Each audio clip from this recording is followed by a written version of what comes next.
ఈ అపూర్వ విజయాన్ని అందించినటువంటి ప్రతి ఒక్క సోదర సోదరిమణులందరికీ కూడా హృదయపూర్వక ధన్యవాదాలు. ముఖ్యంగా తెలుగుదేశం పార్టీ, జనసేన, భారతీయ జనతా పార్టీ నాయకులకి, కార్యకర్తలకి ఈ విజయాన్ని అంకితం చేస్తా ఉన్నాను.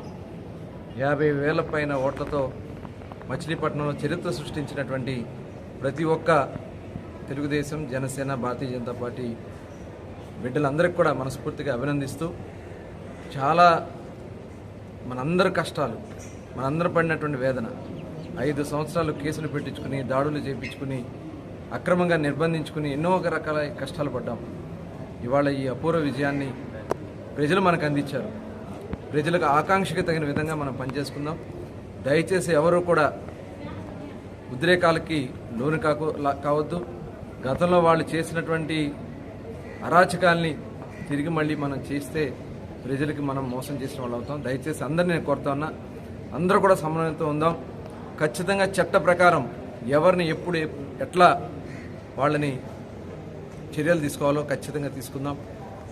దయచేసి ఎవరు కూడా ఆస్తులకి, అదేవిధంగా గొడవలకి, రెచ్చగొట్టే కార్యక్రమాలకు దయచేసి ఎవరు కూడా పూనుకోవద్దని, అందరూ కూడా సమన్వయంతో ఉండమని, మరి డిక్లరేషన్ కూడా ఇప్పుడు తీసుకోబోతా ఉన్నాం.